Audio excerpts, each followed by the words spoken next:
pessoal, estou de volta agora para o último bloco. A gente já passou aí por todos os capítulos da nossa aula zero. Vamos resolver exercícios agora. São 10 exercícios, na sua lista você tem 50, então resolvam os 40 aí. Tem gabarito, tem resolução comentada também, tá? Aqui eu escolhi 10 para a gente fazer juntos, então vamos lá. Primeiro fala assim: em 1953, a natureza química do material genético foi descrita por dois pesquisadores, Watson e Crick. Eles propuseram que o DNA é formado pela união de nucleotídeos em duas fitas complementares enroladas sob um eixo e assim formando uma hélice. A fita dupla de DNA apresenta ligações de hidrogênio entre os nucleotídeos das fitas complementares. Sobre as propriedades químicas desse material genético, verifica-se que a fita dupla de DNA é duplicada de forma semiconservativa, sendo as fitas originais imediatamente renaturadas após a duplicação. Bruna, não tinha nada disso na aula zero. Calma, criatura. As questões, elas não são formuladas pelas bancas pensando, essa é uma boa questão para a aula zero da Bruna. As questões tratam de biologia. Então, muitas das coisas que a gente está vendo aqui, nós vamos, então, estudar ao longo do curso. Fique tranquilo, ok? Mas aqui a gente já está tratando de DNA, de estrutura, então cabe aqui alguma discussão. E eu vou falar para vocês o que acontece. Minha fita de DNA, ela fica ali, ó, enroladinha. Quando a minha célula vai se dividir em duas novas células, o que acontece? Minha fita de DNA se desenrola e abre. Cada fita recebe uma fitinha nova, por isso que é semiconservativa. Eu conservo uma fita original e cada fita original ganha uma nova fita, tá bom? Agora olha aqui comigo. A fita dupla de DNA é duplicada de forma semiconservativa? Ok. Sendo as fitas originais imediatamente renaturadas após a duplicação? Não, né? Essas fitas originais, elas não são novamente montadas, elas vão ganhar a sua duplinha. Pensa lá, meu DNA está aqui, ele se abre, eu tenho aqui, ó, uma fita original, outra fita original, e cada fita original vai ganhar uma fita complementar e formar aí duas novas moléculas de DNA. Então, elas não são imediatamente renaturadas, elas vão ganhar uma fita complementar, tá bom? Então, a primeira aí já está errada. A segunda: as bases nitrogenadas ATCG são moléculas apolares e por isso se localizam abrigadas no interior da fita dupla de DNA. Elas não são, elas são moléculas apolares. Pensa aqui, eu tenho uma fita de DNA, outra fita de DNA. E aí, para onde que ficam as bases, ó? Elas ficam aqui no meinho, interagindo uma com a outra, né? Então, elas ficam aqui no meinho das duas fitas, abrigadas aí do exterior, do meio externo, fazendo a ligação das fitas. Então, belezinha, tá aí corretinho. O DNA, por ser uma fita dupla, apresenta estrutura bidimensional, tridimensional, né? Estrutura de hélice tridimensional. Proporcionalmente, quanto maior a quantidade de purinas, quem são purinas? Adenina e guanina. Na fita dupla, menor a quantidade de pirimidinas e vice-versa? Não, né? Essas proporções elas têm que ser equivalentes. A quantidade de adenina tem que ser igual à quantidade de timina, a quantidade de guanina tem que ser igual à quantidade de citosina, portanto, a quantidade de adenina mais guanina tem que ser igual à quantidade de timina mais citosina, beleza? Então, elas são aí, elas têm que ter equivalência. E na letra E, o ácido fosfórico dos nucleotídeos se liga a duas moléculas de carboidrato, conferindo carga positiva à fita dupla? Não, carga negativa, e o fosfato se liga ali ao carbono 5 da minha ribose, ok? Então, eu tenho aí a letra B como correta nessa primeira questão. Beleza? Próxima. As moléculas de água permanecem unidas entre si por uma propriedade chamada de, e aí, a gente cansou de falar dela, a coesão. A alta coesão entre as moléculas de água que conferem propriedades ou características como adesão, capilaridade, tensão superficial. Mas a coesão é a primeira coisa, né? Causada ali pelas ligações de hidrogênio, tá bom? Coesão. As vitaminas lipossolúveis. Quem são as lipossolúveis? A DEC. São absorvidas e transportadas com a gordura da dieta. Elas não são facilmente excretadas na urina e podem ser armazenadas no fígado e no tecido adiposo. As vitaminas hidrossolúveis, BC, de uma maneira geral, não são normalmente armazenadas em quantidades significativas no organismo, o que leva muitas vezes à necessidade de um suprimento diário dessas vitaminas. Um exemplo de vitamina liberada pela urina, em razão da sua solubilidade em água, é A lipossolúvel, D lipossolúvel, E lipossolúvel, K lipossolúvel, vitamina C hidrossolúvel. Então, tá aí, precisa saber sim o que é lipo e o que é hidrossolúvel, tá bom? É desse jeito que eles cobram aí. Belezinha? As proteínas são macromoléculas ou polímeros naturais responsáveis por inúmeras funções nos organismos vivos. As unidades fundamentais de todas as proteínas são os aminoácidos. E os aminoácidos são unidos entre si por ligações peptídicas para formar as proteínas. A estrutura seguinte representa uma porção de uma proteína constituída por 3 aminoácidos: alanina, glicina e serina. Marque a alternativa que indica o número do retângulo tracejado que corresponde a uma ligação peptídica. Ligação peptídica vai reunir ali o quê? O grupo amino de uma com o grupo carboxila da outra. Onde eu tenho essa ligação? Ó, aqui, ó, grupo amino, hidrogênio, radical metil, e isso aqui é a ligação peptídica. Opa, nem é aqui, né? Porque aqui é um hidrogênio. Aqui eu tenho a carboxila, tem aqui um nitrogênio. Onde que eu tenho essa ligação aqui, ó? Grupo amino com carboxila. Hã? Pensa aqui comigo, ó. Carboxila, amino, radical, hidrogênio. Essa carboxila está ligando aonde? Amino, hidrogênio, carboxila, radical. Então, olha só, aqui eu tenho uma ligação peptídica, tá? O grupo carboxila de um aminoácido ligando com o grupo amina do próximo, ok?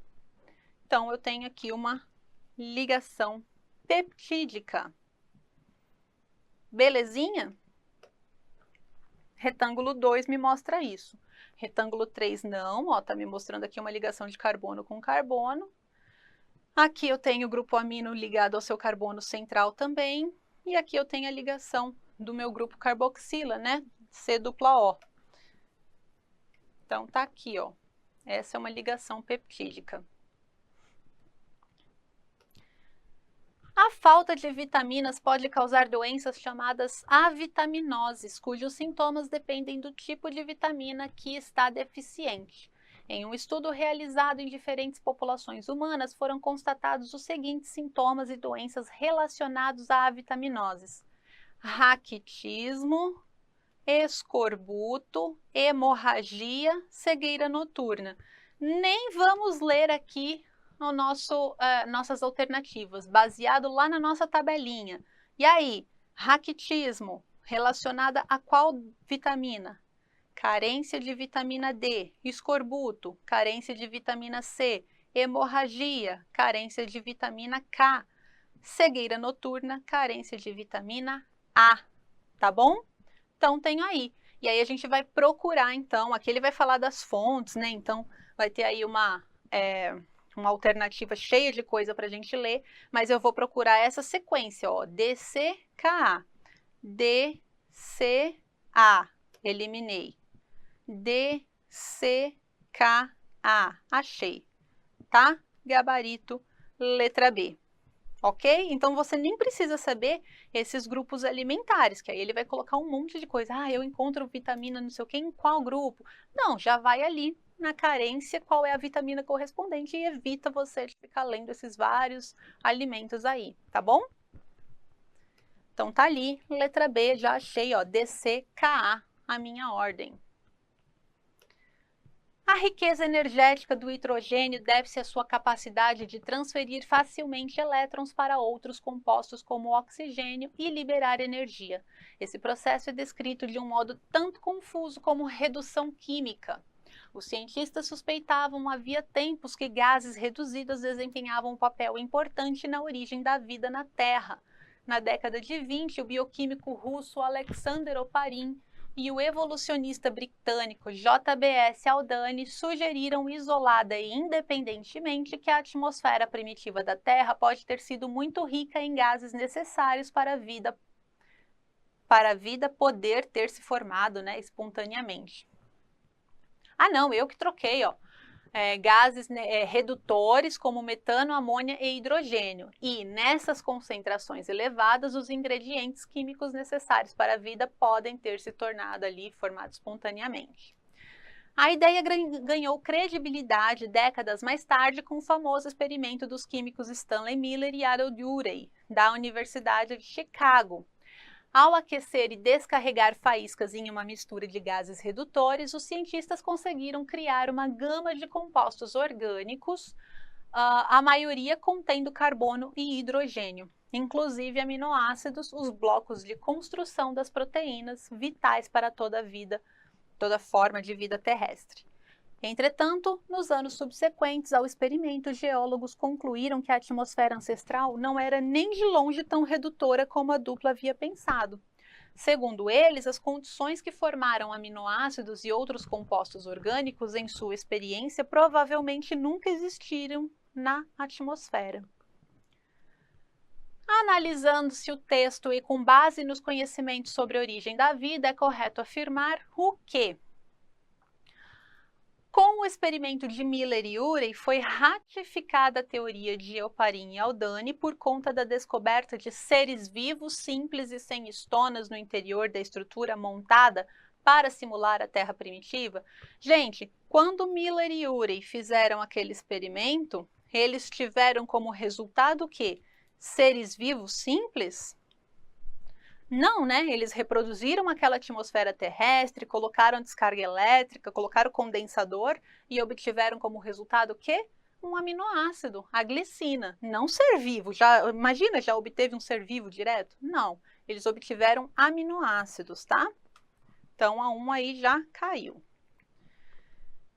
2. Independente dos eventos que precederam a origem do primeiro ser vivo, a presença de elementos como carbono, oxigênio e nitrogênio na Terra primitiva foi imprescindível. E aí, pessoal, embora ele esteja colocando aqui já oxigênio, né? Ele já está pensando aí o quê? A presença desse oxigênio posterior ao surgimento da fotossíntese. E, de fato, o oxigênio é imprescindível para a disparidade morfológica que a gente viu depois nas faunas cambrianas ali, Ediacara e depois cambriana, né? Mas vamos ler as próximas. Olha 3. A elucidação dos eventos e dos processos que proporcionaram a origem do primeiro ser vivo foi decisiva para a construção dos conceitos que até hoje são aceitos como verdades imutáveis. Nada na ciência é imutável, é verdade absoluta. E não seria diferente na biologia. Não existem verdades que não possam ser questionadas. A gente tem verdades temporárias que podem ser muito bem embasadas, mas que podem ser questionadas e que podem mudar, tá bom? Os gases presentes na atmosfera primitiva, segundo Oparin e Haldane, reagiram sob condições abióticas que viabilizaram a todo instante a origem e sobrevivência de qualquer ser vivo? Não, né? A gente viu que uma galera foi sendo eliminada aí nesse processo, então, de surgimento da vida. Não era qualquer sistema vivo que se estabelecia ali. E após a origem do primeiro ser vivo, foi possível a formação de uma membrana que proporcionou a existência de um citoplasma com uma composição química bastante ali específica e distinta do meio externo? Gente, após a origem do primeiro ser vivo, levou-se anos para surgir uma membrana e mais tempo ainda para que surgisse ali uma composição estável bioquímica distinta do meio externo. Não é assim, ó. Surgiu o primeiro ser vivo, membrana, célula. Não, anos, milhares de anos, ok? Até parece que é tão rápido e simples assim. Então, de fato, nosso gabarito aqui é A2, embora ele coloque oxigênio, mas aí pense que nessa terra primitiva eu tinha lá carbono e nitrogênio, e num segundo momento, depois de milhares de anos, com o surgimento da minha fotossíntese, eu passo a ter oxigênio, e esses gases foram sim, imprescindíveis, né, para a presença, então, dos seres vivos e da diversificação, né? Ok? Mas esse oxigênio, ele fica esquisito assim. A gente tem que fazer essa abstração e pensar dessa maneira, porque de fato ali no início da vida não existia esse oxigênio, tá bom? Mas é a alternativa que cabe melhor aqui nessa questão. Fica essa ressalva, tá? Sobre esse oxigênio, ok?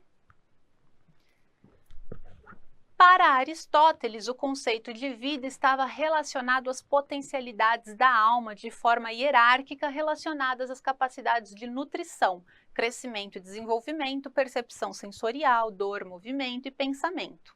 Tal conceito possivelmente não se aplica a todos os seres vivos, considerando experimentos que foram realizados.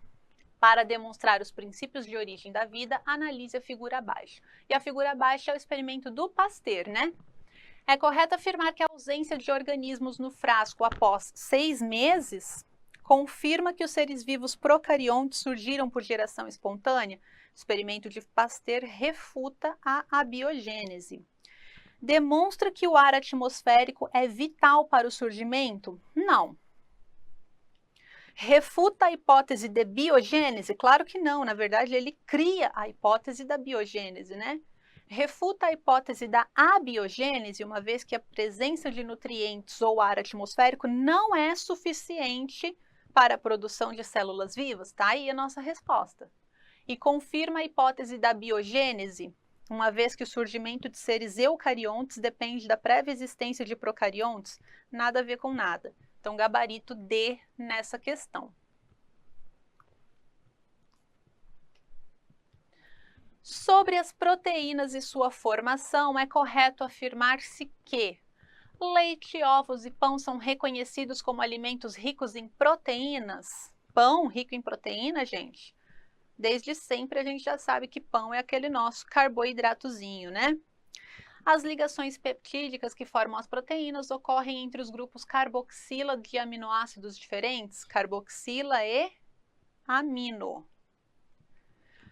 São formadas pela união de vários aminoácidos por meio de ligações glicosídicas. Glicosídicas nas proteínas não, né? Peptídicas. Não apresentam função energética? Não, as proteínas também podem ter função energética. A função principal é plástica ou estrutural, mas elas também podem ter função energética. Apresentam função plástica, também conhecida como função construtora? Yes, tá aí o nosso gabarito. Ok? Observe a figura abaixo que representa o emparelhamento de duas bases nitrogenadas, adenina e timina. Indique a alternativa que relaciona corretamente as moléculas que se encontram parcialmente representadas e o tipo de ligação química apontada pela seta. Se eu tenho timina, eu tenho DNA.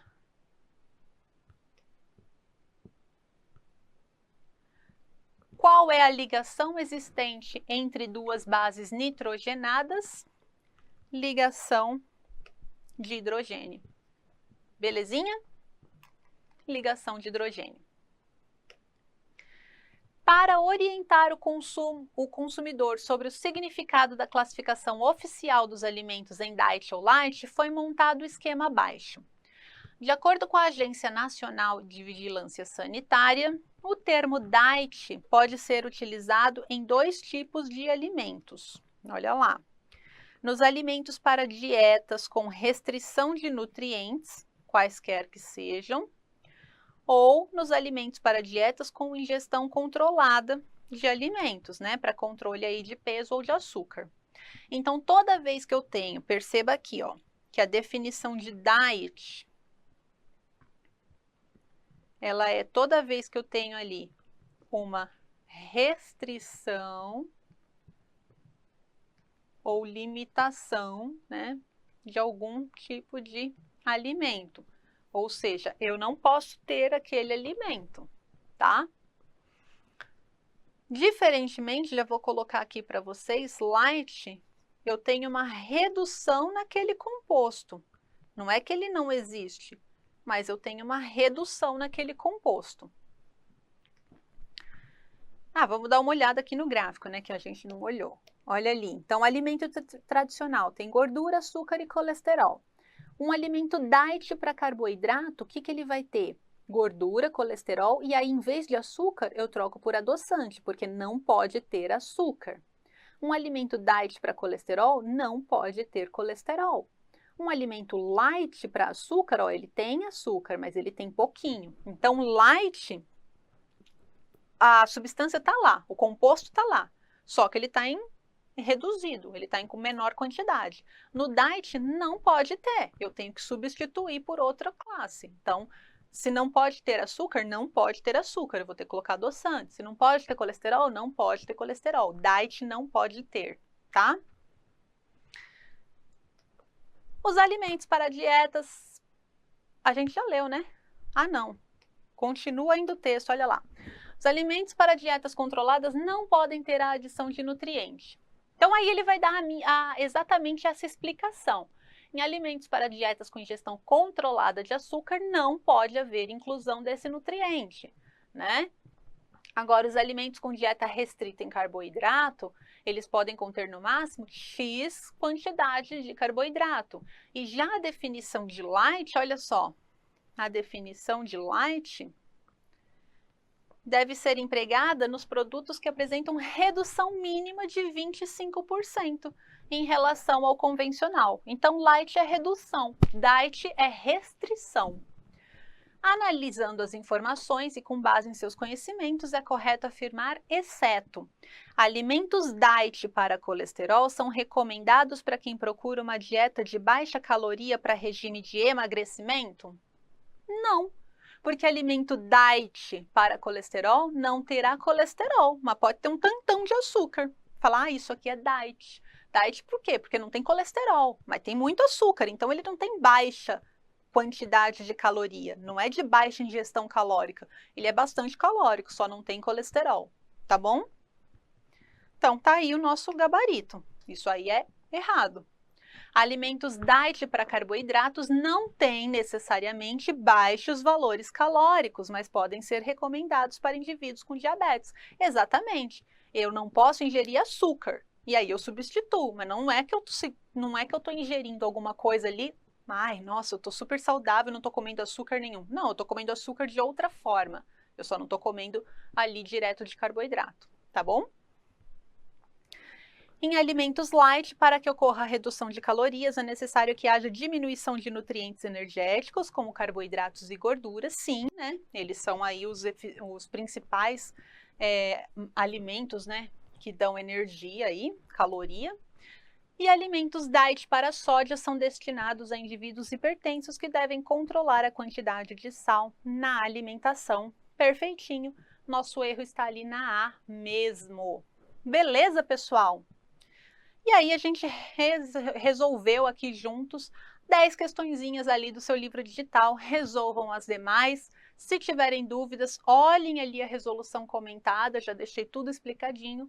Se persistir a dúvida, escreva lá no fórum que eu ajudo vocês, então, a interpretar essas questões. Ok? Pessoal, finalizamos nossa aula 0. Muitíssimo obrigada e eu encontro com vocês na nossa aula 1, próxima aula de membrana plasmática e citoplasma. Até lá!